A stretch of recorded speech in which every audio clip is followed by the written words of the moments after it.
موسیٰ علیہ السلام جب جوان ہوتے ہیں، جوانی کی دہلیز پر قدم رکھتے ہیں اور نبوت کا اعلان کرتے ہیں تو حضرت آسیہ فرعون کی بیوی حضرت موسیٰ علیہ السلام پر ایمان لے آتی ہیں۔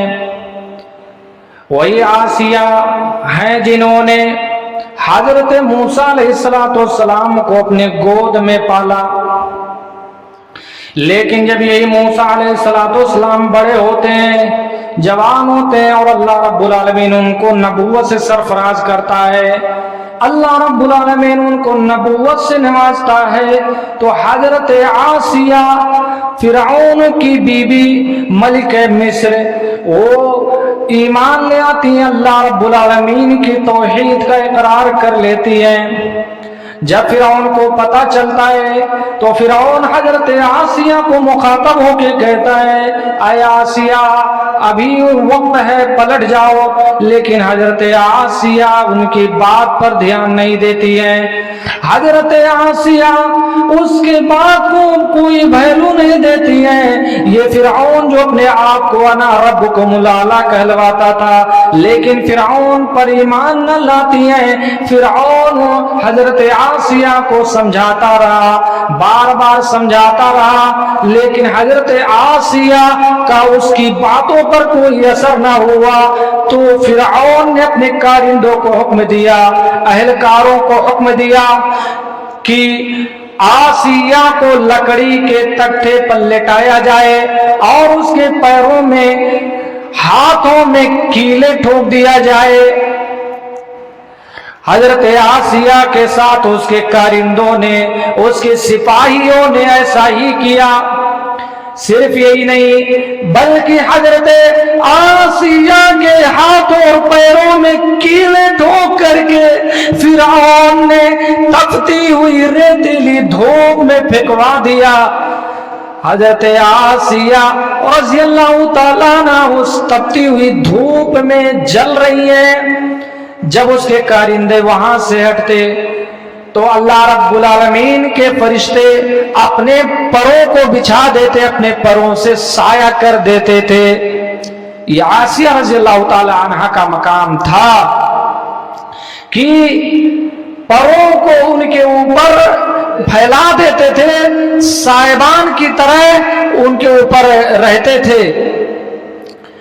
اس کے بعد اس تپتی ہوئی ریتیلی دھوپ میں حضرت آسیہ نے اپنے رب سے یہ دعا کی، رب بنی لی عندک بیتا فی الجنہ، اے میرے پروردگار، اے میرے مولا، اے میرے اللہ، اے میرے مولا، اے میرے رب، تو میرے لیے جنت میں گھر بنا، اے اللہ اپنے پاس میرے لیے جنت میں گھر بنا، فی الجنہ ونجنی من فرعون، اے اللہ مجھے فرعون سے نجات دے، وعملہ اور اس کے اہلکاروں سے اور اس کے کارندوں سے مجھے اے پروردگار مجھے نجات عطا فرما، وَنَجِّنِي مِنَ الْقَوْمِ الظَّالِمِينَ،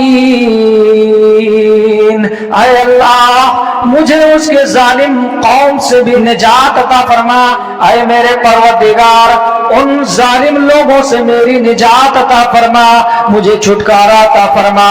حضرت ابو ہریرہ بیان کرتے ہیں کہ جب حضرت آسیہ نے اپنے رب سے دعا کی، رب العالمین سے دعا کی، پروردگار سے دعا کی، تو اللہ نے آسمان جنت کے پردے کو ہٹا دیا، اللہ نے جنت کے دروازے کو کھول دیا، فَكَشَفَ لَهَا بَيْتَهَا فِي الْجَنَّةِ، اللہ نے حضرت آسیہ کے لیے جنت کے پردے کو ہٹا دیا، جنت کا دروازہ کھول دیا، جنت کی خوشبو حضرت آسیہ کے ناکوں میں آنے لگی، اور حضرت آسیہ کے پاس وہ آتا تھا، اسی تپتی ہوئی ریتیلی دھوپ میں کہتا، اے آسیہ ابھی یہ محلات کی شاہی زندگی تیری منتظر ہے، ابھی وقت ہے مجھے رب مان لے، لیکن وہ ماننے کے لیے تیار نہیں تھی۔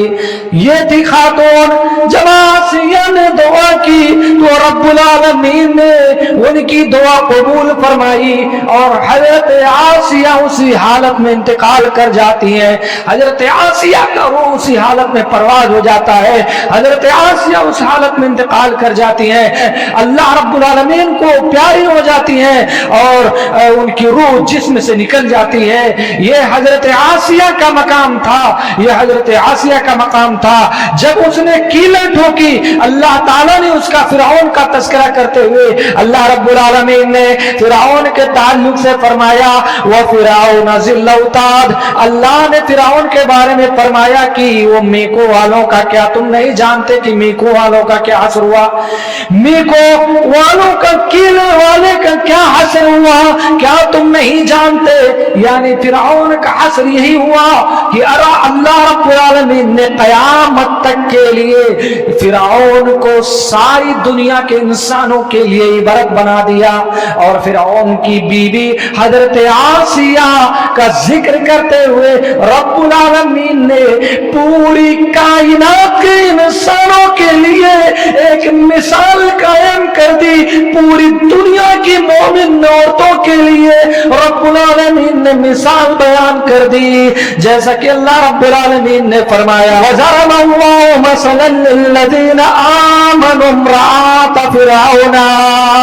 اللہ نے فرعون کی بیوی کا ذکر کرتے ہوئے فرمایا حضرت آسیہ کا ذکر کرتے ہوئے فرمایا کہ اللہ نے مثال قائم کر دی. حضرت آسیہ رضی اللہ تعالی عنہا کی مثال بیان کرتے ہوئے فرمایا کہ پوری کائنات کے مومنوں کے لیے فرعون کی بیوی کی زندگی فرعون کی بیوی کی استقامت پوری دنیا کے مسلمانوں کے لیے ایک مثال قائم ہو گئی. وہی ایسی عورت تھی, ایسی خاتون تھی.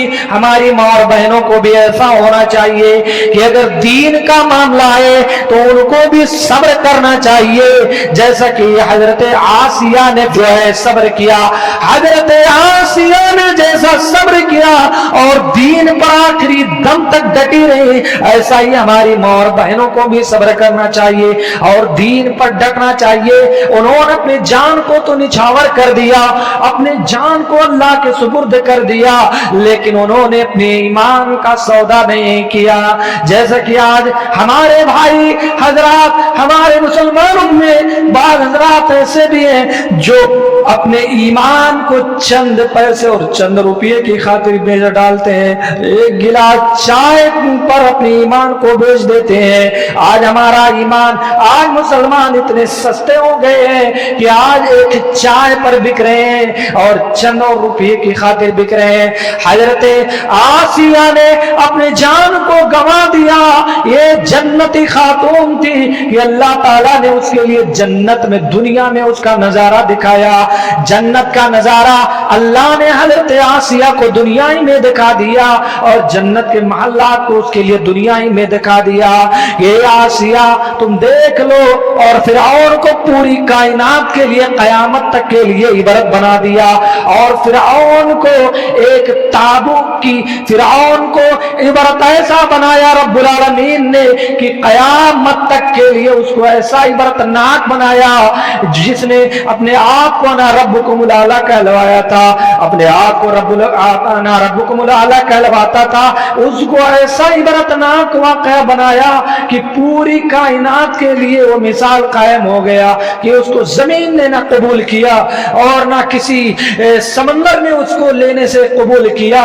اس کو دفن کرنے کے بعد بھی وہ زمین نے اس کو قبول نہ کیا. آج مصر کے میوزیم کے اندر وہ موجود ہے اور اللہ تعالیٰ نے فرعون کے تعلق سے ذکر فرمایا کہ فرعون کو اللہ تبارک و تعالیٰ عذاب دے رہا ہے.